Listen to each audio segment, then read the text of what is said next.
देश के एक नागरिक होने के एतबार से और अपने धर्म, अपने मज़हब, अपनी जमात और अपनी सियासी पार्टी के ज़िम्मेदार होने की हैसियत से मैं ये बात कहना चाहता हूँ कि इस मुल्क को जो दस्तूर और आइन दिया गया है वो इतना मजबूत और मुस्तहकम है कि उसके रहते हुए इस देश को, भारत को हिंदू राष्ट्र नहीं बनाया जा सकता। हम मायूस नहीं है। आपको ये बताता चलूं कि 14 अगस्त 1947 को पाकिस्तान बना था और 15 अगस्त 1947 को देश की आज़ादी का अंग्रेज़ों की तरफ से ऐलान हुआ था। मैं ये बात बताना चाहता हूँ कि उस वक्त से लेकर के आज तक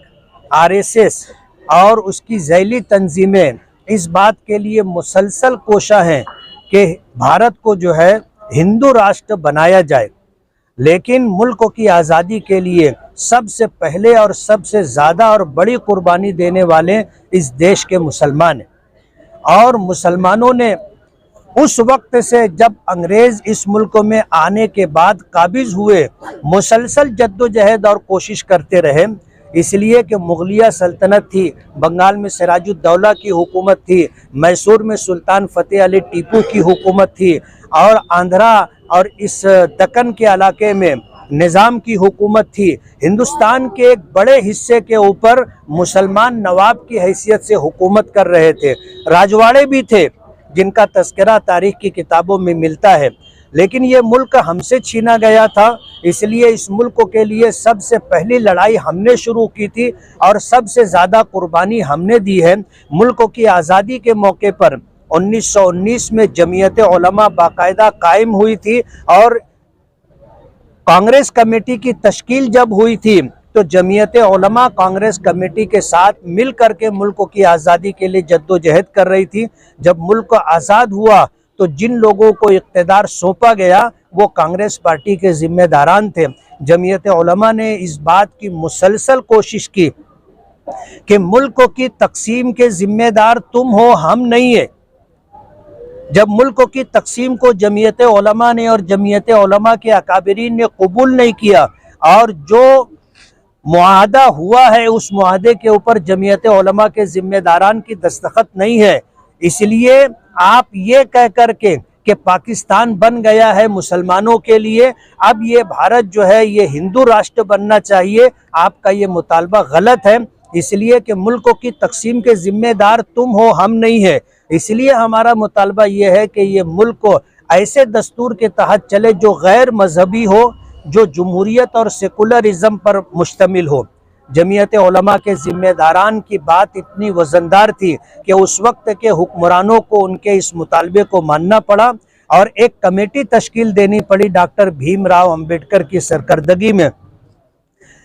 जिन्होंने इस मुल्क को एक संविधान और आइन दिया है जो गैर मजहबी है, जो सेकुलरिज़म और जमहूरियत पर मुश्तमिल है। तो इस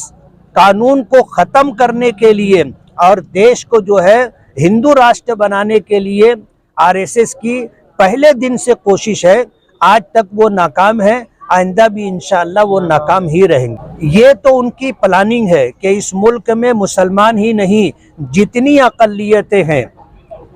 उन तमाम अक़लियतों को ये 2 नंबर का शहरी बनाने की प्लानिंग पहले दिन से लेकर के चल रहे हैं और किसी हद तक इसमें वो कामयाब भी हैं।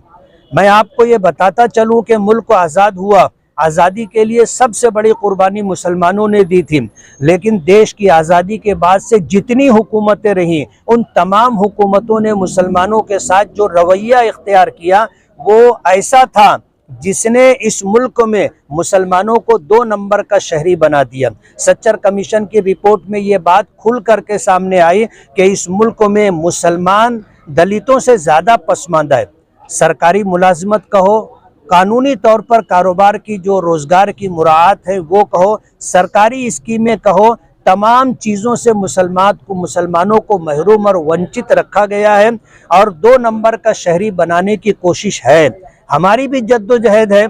हम अपने हिंदुस्तानी मुसलमानों को और हिंदुस्तान में बसने वाली माइनॉरिटीज़ और अक़लियतों को ये पैगाम देना चाहते हैं کہ دستوری اعتبار سے ہم سب برابر ہیں، اس لیے ہمیں اعلیٰ تعلیم حاصل کر کے روزگار کے لیے جد و جہد اور کوشش کرنی چاہیے اور اپنے حق کے حصول کے لیے جد و جہد کرنا چاہیے۔